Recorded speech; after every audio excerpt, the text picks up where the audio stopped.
साथी नमस्कार, लोकसेवा संसारमा हार्दिक स्वागत छ। आज मैले नेपाल टेलिकम नेपाल दूरसञ्चार कम्पनी लिमिटेडको आन्तरिक तथा खुला प्रतियोगितात्मक परीक्षाको जुन भ्याकेन्सी विज्ञापन रहेको छ त्यो बारेमा लिएर उपस्थित भइसकेको छु। च्यानलमा नयाँ हुनुहुन्छ भने च्यानललाई सब्स्क्राइब अनि भिडियोलाई लाइक कमेन्ट अनि सेयर गरिदिनु होला भन्न चाहन्छु। यहाँ रहेका केही विज्ञापनमा एउटा रहेको छ कार्यक्षमता मूल्याङ्कन बढुवाको सूचना एउटा, त्यसैगरी दोस्रो रहेको छ आन्तरिक प्रतियोगितात्मक परीक्षाको सूचना रहेको छ र अन्तिम रहेको छ खुला प्रतियोगितात्मक परीक्षाको सूचना रहेको छ। यसमा भनिएको छ नेपाल दूरसञ्चार कम्पनी लिमिटेडमा रिक्त रहेका पदहरूमा पदपूर्ति प्रक्रिया अगाडि बढाउन लोकसेवा आयोगबाट सहमति प्राप्त भए बमोजिम यस कम्पनीमा रिक्त रहेका निम्नलिखित पदहरूमा नेपाल दूरसञ्चार कम्पनी लिमिटेडको कर्मचारी विनियामली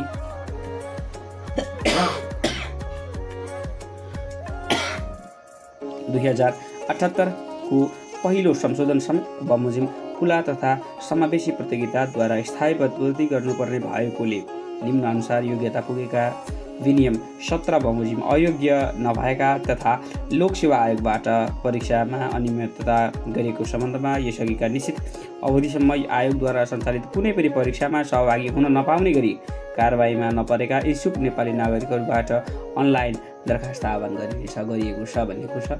तपाईँले यसको विज्ञापन फिलअप गर्दाखेरि खुलाबाट भनेको चाहिँ अनलाइन भ्याकेन्सी जुन रिक्रुट हुन्छ त्यसबाट गर्नुपर्छ, अनलाइन निवेदन दिनुपर्छ भनेको छ। यसमा आवश्यक पर्ने भनेको तपाईँको शैक्षिक योग्यताका कागजात, नागरिकता, पासपोर्ट साइजको फोटो, तपाईँको हस्ताक्षर है, यस्ता कुराहरू स्क्यान गरेर अपलोड गर्नुपर्छ भन्छ है। र लिखित परीक्षा लोकसेवा आयोगबाट सञ्चालन हुनेछ भनिएको छ। उपप्रबन्धक 9 तहको 2 जना खुला र महिला 1 गरी जम्मा 3 जना माग गरिएको छ। त्यसैगरी उपप्रबन्धक 9 लेखा 1 जना माग गरिएको छ। उपप्रबन्धक प्रशासन 1 जना माग गरिएको छ।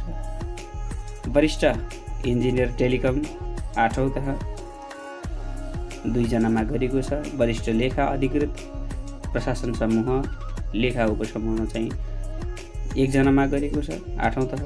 त्यसैगरी वरिष्ठ लेखा अधिकृत सीए 3 जना माग गरिएको छ। वरिष्ठ प्रशासकीय अधिकृत 8औं तह 2 जना माग गरिएको छ। वरिष्ठ व्यापार अधिकृत 1 जना माग गरिएको छ। टेलिकम इन्जिनियर 48 जना माग गरिएको छ 7औं तह। टेलिकम इन्जिनियर कम्प्युटर यो 7औं तहको 20 जना माग गरिएको छ। त्यसैगरी इलेक्ट्रिकल टेलिकम इन्जिनियर 12 जना माग गरेको छ 7औं तह र इन्जिनियर सिभिल माग गरेको छ 9 जना 7औं तह। त्यसैगरी सहायक लेखा अधिकृत रहेको छ प्रशासन र लेखा 60औं तह जम्मा 13 जना माग गरेको छ। त्यसैगरी सहायक प्रशासकीय अधिकृत कानुन यसमा 2 जना माग गरेको छ। सहायक व्यापार अधिकृत 60औं तह 11 जना माग गरेको छ। ओभरसियर 15 जना माग गरेको छ। टेक्निसियन 53 जना माग गरेको छ। सहायक 4औं तह प्रशासन जम्मा 28 जना माग गरेको छ। खुला 15 जना माग गरेको छ यसमा र खुला 15 महिला 5 है। यसै आदिवासी जनजाति अपाङ्गता भएका क्षेत्र पिछडिएको क्षेत्र गर्दै जम्मा 28 जना चाहिँ 4औं तहको माग गरेको छ र जुनियर टेक्निसियन 3 जना माग गरेको छ। तेस्रो तह जुनियर टेक्निसियन 34 जना माग गरेको छ। 19 जना खुलापट्टि माग गरिएको छ। आवश्यक शैक्षिक योग्यता म 60औं तहकोदेखि भन्दै जानेछु है।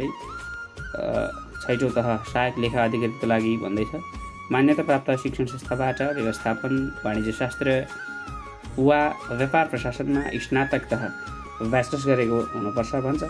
जुन 60औं तहको सहायक प्रशासकीय अधिकृत सहायक भन्ने छ। त्यसैगरी प्रशासकीयमा चाहिँ कुनै पनि विषयमा स्नातक गरेको हुनुपर्ने र सहायक व्यापार अधिकृतमा चाहिँ व्यवस्थापन वाणिज्य शास्त्र वा व्यापार प्रशासनमा स्नातक तह वा अर्थशास्त्र, गणित वा तथ्याङ्कशास्त्रमध्ये कुनै एक मूल विषय भई अथवा लिई स्नातक तह उत्तीर्ण गरेको हुनुपर्नेछ भनेको छ।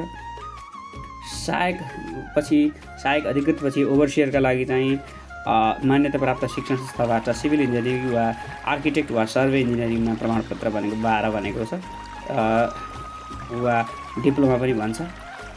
त्यसै गरी टेक्निसियन पदका लागि चाहिँ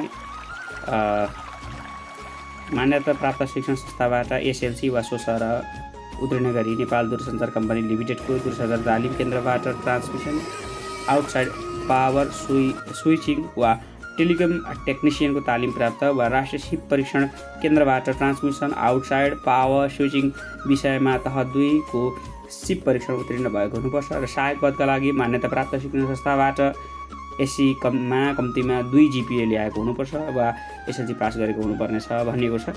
उमेरको हद चाहिँ छोरा मान्छेको लागि चाहिँ 18 वर्ष पुरा भई 35 वर्ष नआएको, तर अधिकृत स्तरका लागि भने चाहिँ 21 वर्ष पुरा भई 35 वर्ष नआएको हुनुपर्छ।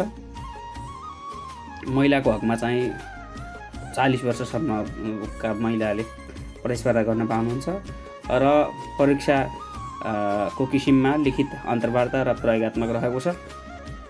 त्यसैगरी परीक्षा दस्तुर बुझाउने विधि चाहिँ अनलाइनमा सबमिट गर्नुपर्छ। अब अनलाइनमा के छन् भन्दा नमस्ते पे, कनेक्ट आइपिएस, ई सेवा वा खल्ती वालेटमध्ये कुनै एकबाट तपाईँहरूले आफ्नो पेमेन्ट गर्न सक्नुहुन्छ भन्छ। र शुल्क रहेको छ तह 8औं र 9औं को लागि 800, अधिकृत स्तरका लागि चाहिँ 700, सहायक स्तरका लागि 500 र सहायक तेस्रो स्तरका लागि चाहिँ 300 रहेको छ। र समावेशीमा अधिकृत स्तर हो भने 200 थप र सहायक स्तर हो भने 100 रुपैयाँ थप चाहिँ हरेक समूहबाट भर्नुपर्ने छ समावेशी तर्फ भन्नेहरूले। यस्तो रहेको थियो। म यसलाई तपाईँहरूलाई अनलाइन एप्लिकेसन कसरी गर्ने त्यसको पनि भिडियो हाल्नेछु है भन्दै भिडियो हेरिदिनुभयो त्यसका लागि धेरै धन्यवाद। च्यानललाई सब्सक्राइब गरिदिनुलाई भन्दै बिदा हुन चाहन्छु। हवस् त।